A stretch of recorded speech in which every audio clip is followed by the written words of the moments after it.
Here's why Rhaenyra felt betrayed by Alicent wearing the green dress at the wedding feast. The sound of music filled the great hall of King's Landing, laughter mixed with the metallic clinking of goblets, and the scent of roasted meats filled the air. The wedding feast of Princess Rhaenyra Targaryen and Ser Rhaenyra Velaryon was meant to be a celebration, a symbolic union between two of the most powerful houses in Westeros. But amidst the dance, the joy, and the splendor, a single act of quiet defiance changed everything. When Queen Alicent Hightower entered the hall, draped not in the royal red and black of House Targaryen, but in a striking shade of green, the room fell silent. In that instant, history was rewritten, alliances shifted, and Rhaenyra Targaryen's destiny was forever scarred by betrayal. But why did that moment cut so deeply for Rhaenyra? Why did one dress, one color, feel like a dagger to the heart of the princess she once called her dearest friend? Let's break down the emotional and political layers behind that scene, and why it became the moment Rhaenyra realized Alicent was no longer her ally, but her rival. To understand the weight of the green dress, we need to go back to a time before crowns, before power struggles, when Rhaenyra and Alicent were simply two young girls growing up together in the Red Keep. They were inseparable, Rhaenyra, fiery and free-spirited, the heir to the Iron Throne, and Alicent, kind and poised, the daughter of the ambitious hand of the king, Otto Hightower. Their friendship was genuine. They read together, laughed together, shared secrets in the gardens, and comforted one another through the loneliness that came with life in the court. For Rhaenyra, Alicent was more than a friend. She was a sister, someone who understood her better than anyone else. But as is always the case in Westeros, nothing stays pure for long. When Queen Aemma Arryn, Rhaenyra's mother, died during childbirth, it broke something inside the princess. She lost her mother, and with that, a part of her innocence. At the same time, Alicent was slowly drawn into the political orbit of her father, Otto Hightower. Otto saw opportunity in the king's loneliness, and pushed his daughter toward him. Alicent, torn between her loyalty to Rhaenyra and obedience to her father, spent quiet evenings with King Viserys, comforting him, reading to him, being the gentle presence he craved in his grief. It wasn't long before comfort turned to companionship, and companionship turned to something more.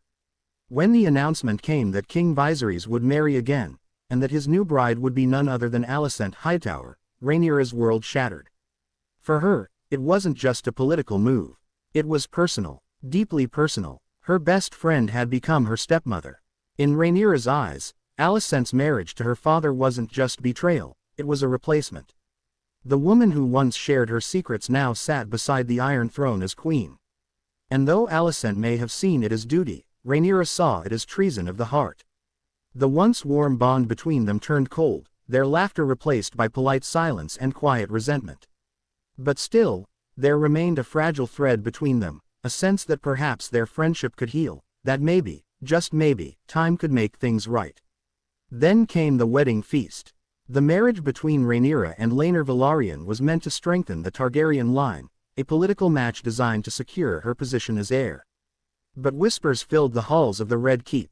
Rumors that Rhaenyra had been with Ser Criston Cole, that her virtue had been compromised.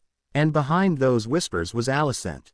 It wasn't that she created the rumors, but she fed them. She believed them. When her father Otto was dismissed from his post as Hand of the King, he blamed Rhaenyra for his downfall. He warned Alicent that Rhaenyra would one day destroy her children, that when Rhaenyra became queen, she would never allow Alicent's son, Aegon, to live as a rival claimant. Those words haunted her, so when Ser Criston confessed his sin to her, confirming that Rhaenyra had indeed broken her vow of chastity, Alicent's heart turned to stone. She realized she had been protecting a liar. The same girl she once defended, the one she risked her reputation for, had deceived her face to face. It was over, and at that wedding feast, Alicent decided to make her feelings known to all of Westeros. When a noblewoman of House Hightower enters war, the beacon at Aldtown burns green, the signal for banners to rise and swords to be drawn. Alicent knew this. The court knew this. So when she walked into the great hall that night wearing a gown the color of the Hightower beacon, radiant green, bold and unflinching, it was no accident. It was a declaration of war. The music stopped. Conversations froze mid-sentence. Even King Viserys faltered at the sight of her. And Rhaenyra, radiant in her Targaryen red and black, turned, meeting the eyes of the woman she once loved like a sister. For a moment, the room was silent, and in that silence, something inside Rhaenyra broke. She didn't need words to understand what the dress meant. It meant, I no longer stand with you. It meant, I choose my house over yours. It meant, I will protect my son, even if it means your ruin. To Rhaenyra, that moment was more than symbolic. It was personal, emotional, devastating. It was the moment she realized that the last bridge between them had burned to ash. Alicent had chosen a side, and it wasn't hers. That's why the green dress cut deeper than any sword ever could. Because to Rhaenyra, this wasn't politics. It was heartbreak. The woman who once brushed her hair, who shared her fears, who stood by her during her mother's death, was now her enemy. And the whole realm witnessed it. As the feast carried on, the tension in the air was thick enough to choke on. Every glance, every toast, every forced smile carried the weight of what that dress meant. Rhaenyra might have been the bride, but Alicent was the true centerpiece of that night, the queen in green, the embodiment of rebellion. The dance of dragons had not yet begun, but its first spark had just been lit. For years afterward, historians would call it a simple act of symbolism. But to those who lived it, it was far more. It was the moment two women, once bound by affection, became rivals in a war that would tear the realm apart.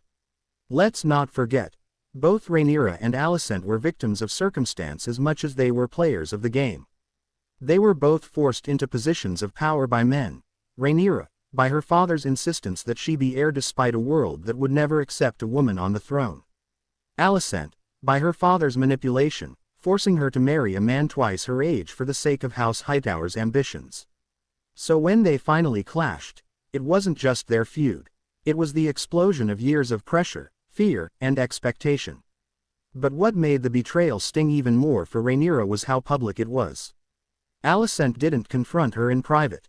She didn't send a message through courtiers. She made her statement in front of every lord, every knight, every noble in the kingdom. It was a performance, one Rhaenyra could not ignore, one that told everyone in the room, the queen stands apart from the princess. From that day forward, the Red Keep was divided, Team Black and Team Green. Rhaenyra's supporters wore her colors. Alicent's followers wore hers. It was no longer just personal, it was political warfare wrapped in silks and jewels. Still, beneath all the politics, Rhaenyra's pain remained raw.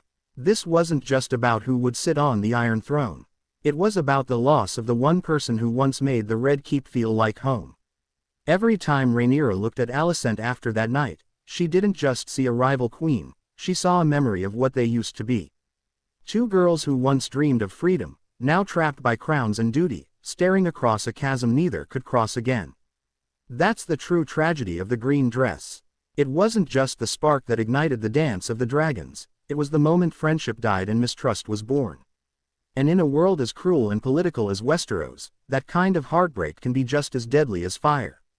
Even years later, as the war between their families raged, there were whispers that Rhaenyra sometimes spoke of Alicent with a strange